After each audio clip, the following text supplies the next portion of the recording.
Back to Wonderful Plant Wednesday. I believe today is our 10th episode of Wonderful Plant Wednesday. Thanks for joining us. I'm Sarah Babulis, Habitat Project Coordinator for the Partnership for the Delaware Estuary, and here on Wonderful Plant Wednesday, we talk about native plants to the Delaware Estuary that you can plant in your yard and gardens to help support clean waters, healthy habitats, and strong communities throughout the region. All good things and things that are important to us here at the Partnership for the Delaware Estuary. If you have any comments while I'm chatting about today's plant, please feel free to leave them in the comments and I'll answer them as I see them. If you see this somewhere else, not live, if it's not 3:30 on Wednesday, you can still post your comments wherever you see it, Instagram, Facebook, Twitter, and I will hopefully find them there as well and answer them as I can. So feel free to leave comments and questions. Love to hear from you all. Sorry about any technical difficulties last week. Hopefully we have them figured out today and it's not quite as hot, so we'll see. Let's get to today's plant. This is Joe Pye Weed. It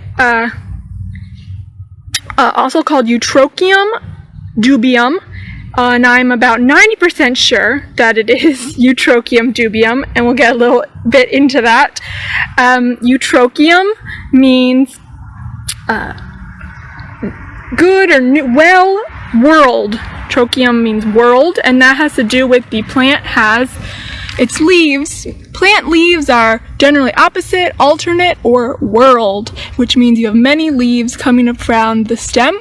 This guy has 3. They're whorled around the stem, which is where it gets that name. And dubium is interesting where it gets that name, and also why it might be hard to identify. Dubium means dubious or uncharacteristic. There are a total of 5, but 4 in our region, Eutrochium species. Eutrochium fistulosum, Eutrochium purpureum, Eutrochium maculatum, and this one, Eutrochium dubium. And they are all the other 3 are named after a feature that they have. Eutrochium purpureum has purple nodes. Eutrochium maculatum means spotted. And Eutrochium fistulosum, we learned about Monarda fistulosa a few weeks back, if anyone remembers what that means. Give you a chance, answer in your head. Fistulosa, what did it mean? Fistulosa means hollow. It has a hollow stem. So they're all named after a characteristic that they have. And then this one, Eutrochium dubium, doesn't have like anything characteristic, and so it got the name, got the uncharacteristic name, not anything like the other ones. So thought that was interesting, and also makes them hard to identify. But all 4 of those are all native to our region. They all look alike, but they're all native here, so they're all good to plant. They're all slightly different size, a little different shape, maybe a little different color, but they also hybridize in the wild quite readily. So who knows? But whichever one you find is likely a good choice. I think this is dubium, mostly because it is slightly shorter than some of the other ones. I planted it all the way back here at the garden, thinking it was going to get super tall, and then it didn't. So that's why I think maybe it is dubium. It's a little shorter. There's also a cultivar of dubium, Little Joe, which is even shorter, which this might be as well. The person who gave this to me was not sure what it was. And so we shall try to find out. This is a great, it's also, and then its common name, Joe Pye weed. Joe Pye was a Mohican man. Likely, these stories, don't have a lot of hard evidence to support them. But Joe Pye was a Mohican man who lived in New England. His real name was Joe Sasquatch. I hope I'm pronouncing that right. But the Mohicans were very involved with the white settlers of the area of New England where they lived, so they all kind of lived together at the time. This is like the 1800s, early 1800s, and Joe Pye was probably he was the chief of the Mohicans from that area, and he was very familiar with the medicinal uses of Joe Pye weed, and so he seems like he may have showed the white people how to use it, particularly maybe to induce sweating for fevers and things like that, and so they appreciated associated the plant with him, and so then named it Joe Pye Weed after this man who maybe showed them how to use it. So that's interesting. It is generally in the wild a more wetland plant, but it can do pretty well in the garden in any type of soil. Will do fine in soils, all different kinds of soils.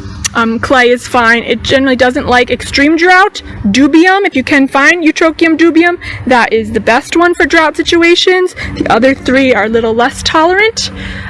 Deer do not like this plant generally, and although I was thinking I had problems when it was coming up with bunnies or groundhogs eating it, but deer are supposed to not like it.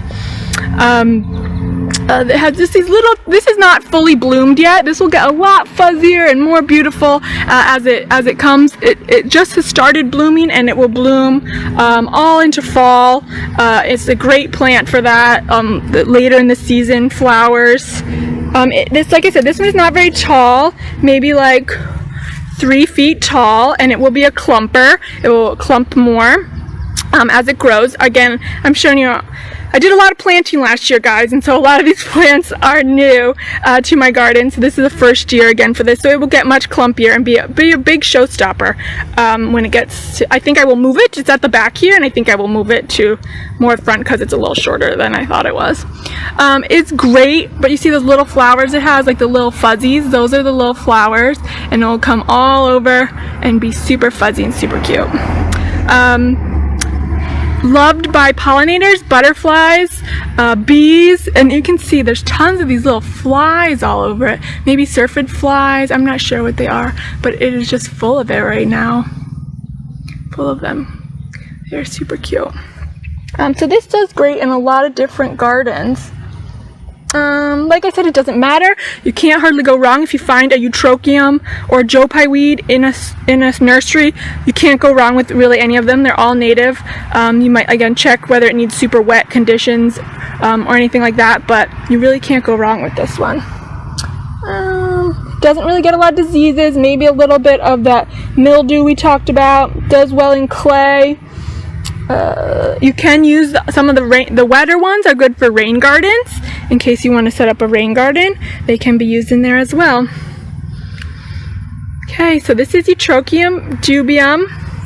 I don't see any questions, but feel free to post any if you see any later or have any later. Thanks for tuning in. I'm happy for all my viewers on all these 10 episodes of Wonderful Plant Wednesday. I will hopefully be back next week. I may be running out of plants, but more things are coming as the fall goes on here, so we will definitely have more plants for you in the future. So stay tuned for future episodes, and thanks so much for watching. Happy Wednesday!